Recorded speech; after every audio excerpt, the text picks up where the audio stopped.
5 alasan yang membuat timnas Indonesia kalah 1-2 dari Cina, yaitu rotasi pemain Sintayong berbuah pahit.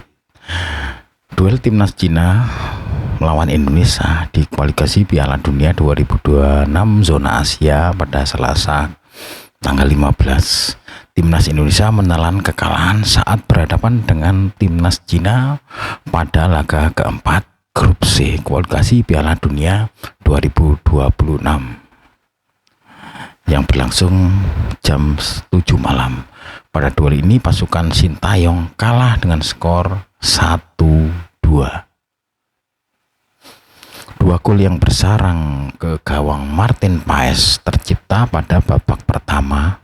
Kedua gol itu dicetak itu oleh Bakram Abduweli dan Yuning Zhang. Sedangkan gol balasan skuad Garuda dicetak Tom Haye pada menit ke-87.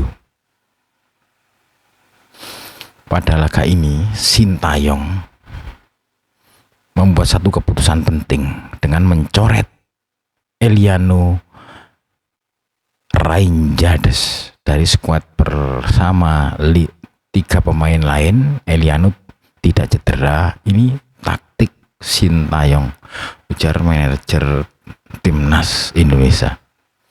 Terlepas dari absennya Eliano, beberapa taktik yang diterapkan Sintayong tak berjalan sesuai harapan. Selain itu, gaya bermain Cina juga berdampak pada sulitnya Indonesia mengembangkan permainan. Dibanding lawan Bahrain, sang pelatih tentu punya pertimbangan yang matang dengan keputusan tersebut. Hanya saja komposisi pemain yang dipilih pada duel lawan Cina tidak cukup optimal. Saini Patinawa kewalahan di sektor ini. Indonesia juga kesulitan mengatur ritme tanpa Tom Haye di tengah. Dan pada babak kedua, dengan 3 pergantian di awal permainan, penampilan Indonesia membaik. Tom Haye bahkan mampu mencetak gol dan Nathan Ju terlihat lebih efektif saat bermain sebagai bek kiri.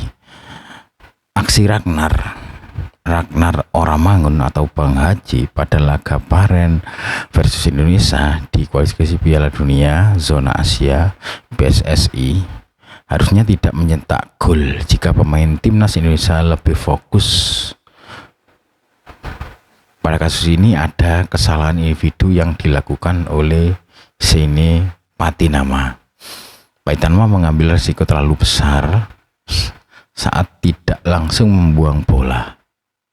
Lalu pemain Cina merebutnya dan memberikan umpan pada Bakram Abduweli yang berdiri bebas di depan gawang.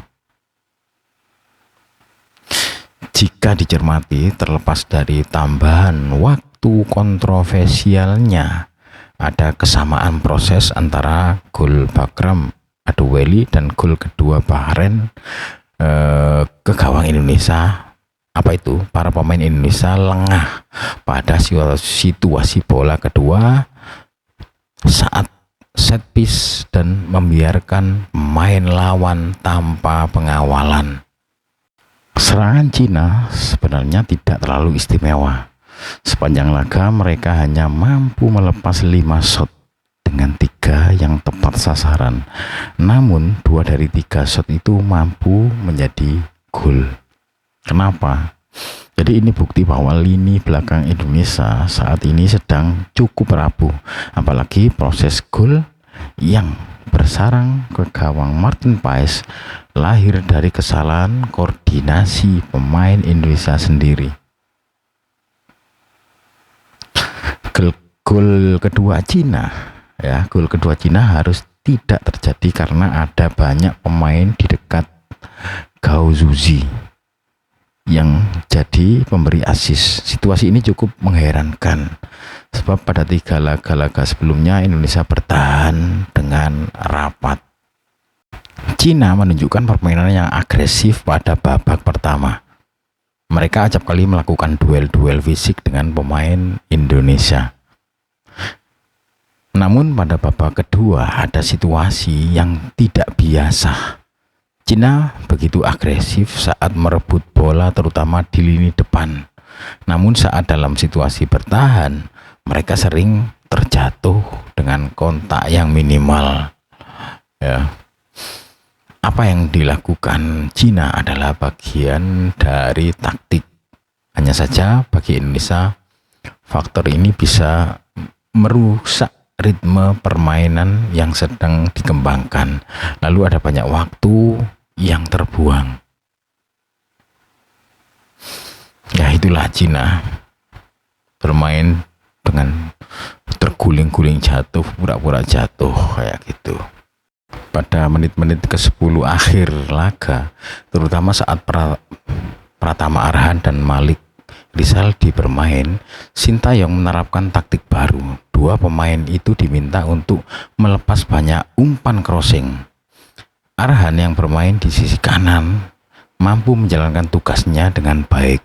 Dia banyak melepas 3 umpan crossing. Hanya saja Indonesia tak punya target man yang kuat di kotak penalti. Ini adalah masalah lama Indonesia. Sintayong yang punya beberapa penyerang seperti Ragnar Oratmangun dan Rafael Struijk, hanya saja karakter mereka bukan target man.